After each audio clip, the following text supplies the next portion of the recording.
Yeah, we maybe have some overlap. What else We would do, overlap because then, on? like, we talked about you've watched all of Gossip Girl. Yes. Oh, okay. Gossip Girl, I didn't watch at the time. But then somewhere along the line, I think my daughter and my wife started watching it. And so my son and I also started watching it as kind of a fun thing because it gets ridiculous. It's insane. But it's a throwback, and so we started watching it, and we watched every single one. And I think it really took off during COVID. During COVID, I think we would watch like 2 or 3 and then go, I would say, another one! And they'd be like, Daddy, no. Yeah, but they didn't want to watch it and you did? Well, no, just, I mean, who watches 4 in a row? They all go to bed. Conan's like, just watching it all night.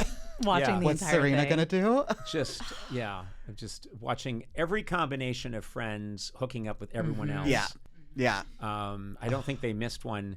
And I was always fascinated by the dad, who's always making a huge breakfast at his loft in Brooklyn. It's so true. Massive breakfast, and no one ever And these eats beautiful it. lofts. No, they never ate it. First of all, he's a starving musician, and it's the most amazing loft you've ever seen. Yeah. And he's always standing around cooking, making waffles. Uh-huh. And there's giant pitchers of orange juice, like fresh orange juice that you would have if you were throwing a wedding brunch. Such an attention to detail that we did not have. A wedding brunch. And then what happens? And the son comes dashing in, or the daughter, and they're just like, "Hey, Dad!" Grab and they some toast. They grab an edge of a waffle and take a tiny little bite because they all weigh 8 pounds. And he's like, "Dad," he's like, "Well, I just made breakfast. Gotta run. Okay, see you later." But what about the $8,000 worth of breakfast you just made? True. In the most expensive city ever. And they're always at bars in high school. Oh my God. Chuck always. Bass. Chuck was Well, always first there. of all, Chuck Bass is the greatest invention Ever. because they Yes. decided at one point. I'm going to give you a little context here. There was a show called Gilligan's Island. Yes. Where they clearly decided, the showrunners decided, screw reality. Yeah, they just went on a 3-hour tour, but screw reality.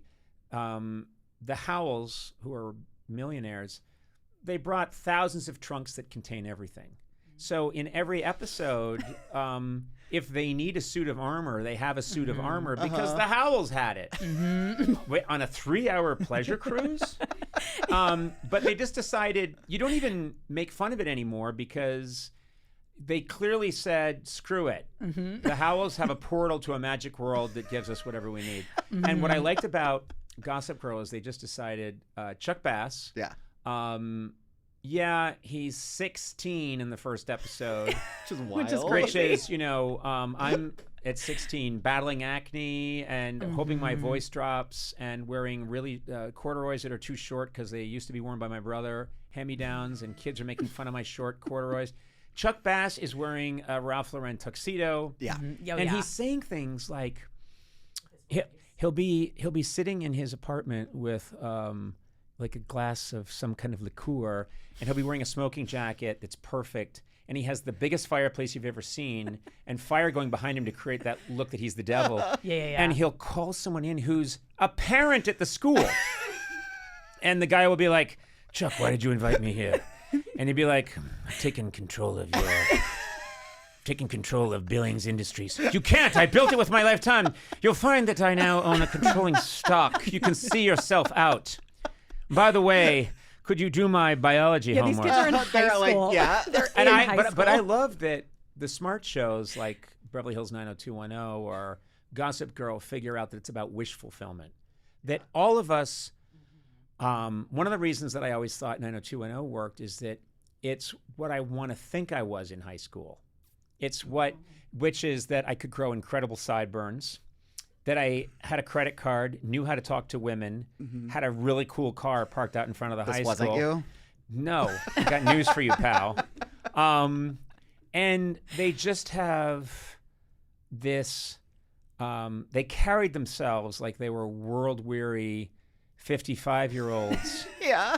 But they knew exactly how to talk to women. Only in this reality, last year, they just stopped going out on trick or treat as a ghost.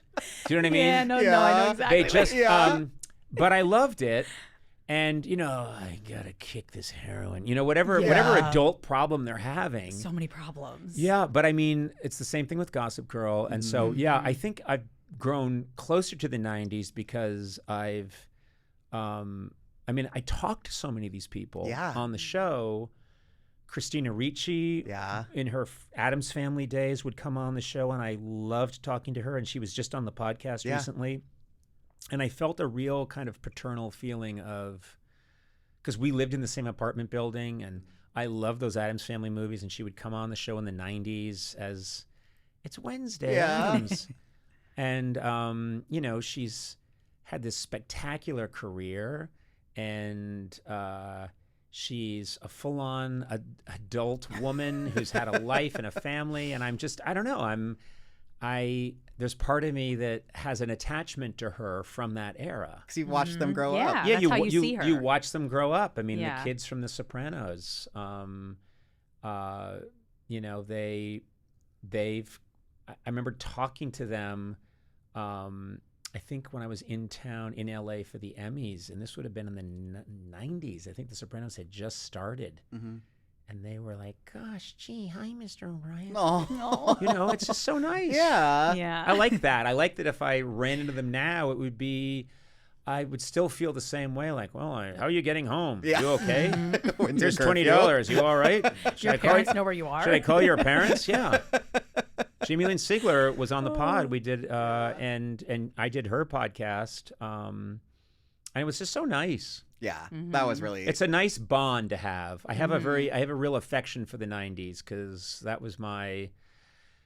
It was funny. I wasn't able to relax and enjoy all the culture that was going on then because I remember the 90s now as just a period of hard work, fear, and constant trying to make my thing last. Yeah, I was going to ask if you even had time to ever watch TV in the 90s. Yeah, I did. I did, I'm sure. But I think my time for watching morning television would have been more mid to late 80s because I was working as a comedy writer, and then my mornings I could kind of sit around, and that's when I was watching Saved by the Bell and teaching myself the guitar. Yeah. And watching, some of the sitcoms that were on then. Well, because as a writer, did you watch them to try to pick up on what other writers were doing? I didn't want to write for a sitcom. I really knew I didn't want to do that. Yeah. So I was very, very determined to do a specific kind of writing.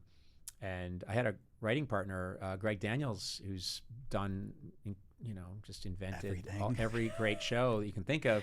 And I just talked to him the other day on the podcast. It's going to be on Conan O'Brien Needs a Friend. And, I was remembering just how militant I was about, we are not going to write on Benson, or we're not going to write on these shows where people walk in and there's the audience applauds. That's not what we do. God, man. I was a piece of You knew what you wanted. I did. I did know what I wanted. I'll say that. Yeah.